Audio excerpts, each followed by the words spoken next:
There comes a time when all political principles are put to the test. There comes a time when one needs to ask oneself whether or not one can follow through on certain principles in light of new challenges that arise. And so we have arrived, as of the current date, at a new challenge, a challenge that is currently gripping the world, and a challenge of unknown proportions, and frankly speaking, unknown danger. I am, of course, speaking of COVID, the Wu flu, etc., etc., a potential pandemic in the pipeline. And specifically, what I want to talk about, with reference to political correctness and the dangers it poses right now, is the notion of border control. Because not too long ago, Turkey buckled under the weight of conflict in Syria and opened up its borders to a massive inflow of refugees.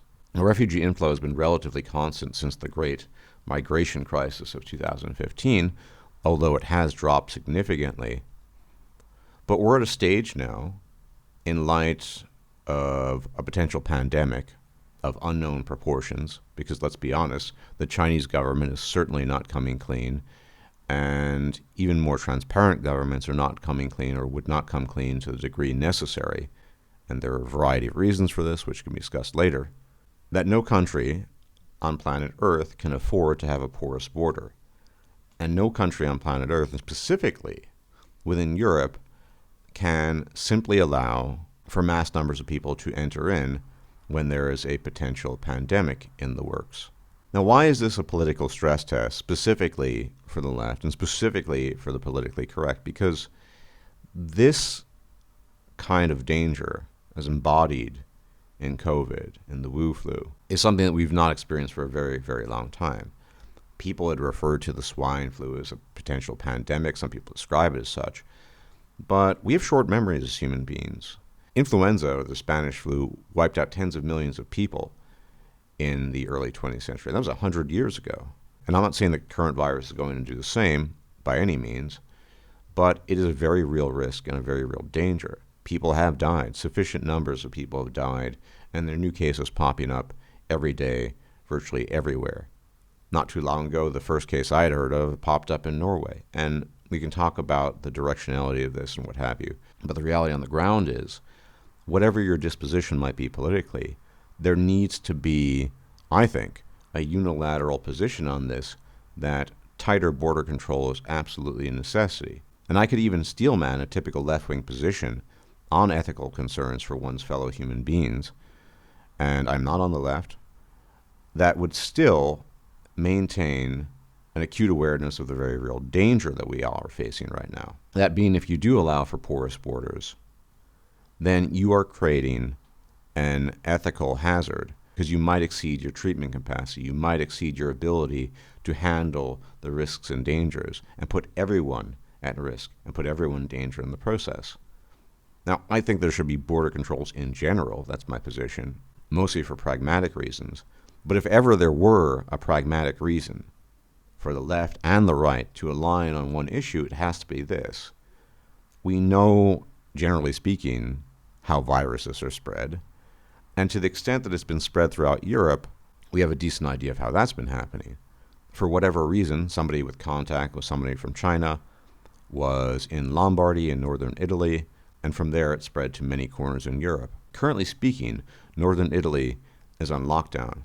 They banned a centuries-old tradition in Venice, Carnival, in order to protect the public. And in South Korea, for example, the very large city of Daegu, which is close to 4 million people, is on lockdown as well. However, people within Europe left Italy. They went to places like Romania and Germany and the Netherlands, and it's been spreading. Now, that's bad enough, a few individuals from a hot zone, so to speak, in northern Italy. But we know there have been tons and tons and tons of cases in Iran. Health ministers in Iran are coming down with the Wu flu.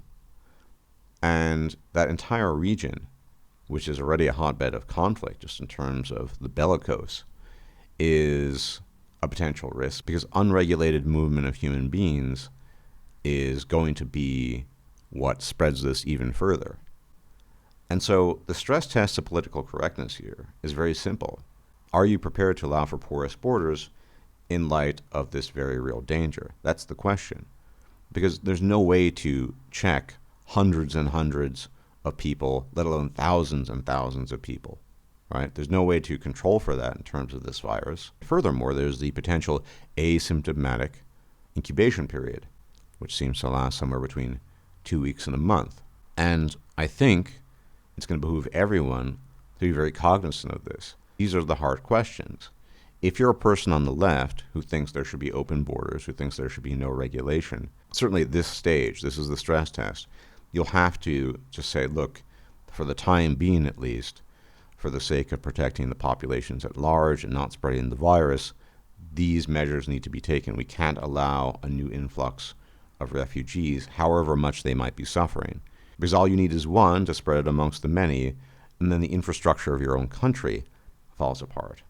And this isn't just applicable to Europe, although the danger in Europe is most imminent with respect to this. Paradigmatically, COVID represents something new. It represents a wrench in many things. Now, in my own estimation on this matter, I don't think it's likely to achieve something like Spanish flu proportions. Oh, it's certainly possible, in which case, GG for all of us. But I do think the real risk here, in addition to obvious health risks, is a logistical one. Travel is going to become much more difficult. Supply chains might be affected, et cetera, et cetera. This will throw a wrench and is throwing a wrench in the economy. What do you think is happening to the tourist industry in Italy? It's one of the biggest, most profitable sectors in Italy. Places like Venice being in lockdown, it's devastating. And so there are other consequences to this. And we don't think about these things. We haven't needed to really to think about this for at least a century. But here we have something that is very real. The governments are not saying that it doesn't exist. They can't, because we can observe the cases. And it's going to fall to people to make some very, very difficult decisions in light of this. Now, of course, there is a lack of incentive here, especially on the part of the Chinese government, but even Western governments. Obviously, governments want the people to continue doing what they're doing, getting on with their business, consuming, shopping, etc., etc. Pay it no mind, pay it no attention. But we can already observe mistakes having been made. Throughout Germany and the Netherlands, for example, there is a type of festival that's celebrated, an old tradition, that should have been on lockdown. They should have just banned it for the time being, for the year. But they didn't do that. And guess what? More cases arose from this. So this is where we're at. We're at the precipice of the ultimate stress test to the dominant ideology of our time, which, broadly speaking, is a left-wing ideology. Open borders, lack of regulation in these matters, etc., etc. Can we afford to do that now? I think not.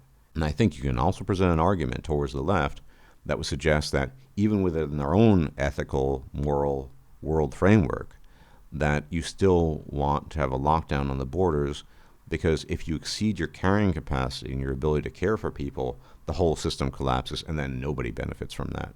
And going forward, it's going to be very interesting to see what happens. Will European countries still allow in a mass influx of refugees? I certainly hope not. As sympathetic as I am to the suffering of humanity, we do not want to compound suffering through stupidity, and to allow for open borders when we simply cannot check to see which individual is infected, whether or not the virus is incubating, what these risks are, for reasons of sheer numbers and several others. Well, this is an unfortunate call we need to make, but the call we need to make is we need to lock down the borders.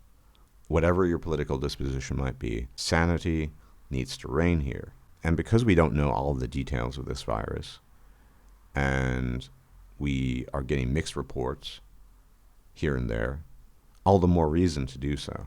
We've been on cruise control for a while. Remember, for most of humanity, pandemics and epidemics were the rule, not the exception. And it might be the case that we're re-entering into the rule as opposed to the exception. And a world like that, with all the international travel and the interwoven economy that we all profit from, well, that's a very different world from even 100 years ago, let alone centuries or thousands of years ago. But nonetheless, and specifically because of those reasons, we need to take the protective measures and lock down the borders. And I really, really hope that inasmuch as Europe is the stress test here, that they do the right thing and they lock down the borders, not because I'm indifferent or cold-hearted, for very simple pragmatic reasons. The risk is too great with an unknown potential pandemic to allow that to happen, which could destroy the infrastructure of any country and the carrying capacity, and that could spiral out of control very, very easily. Anyway, if I'm still alive, I'll check you out later.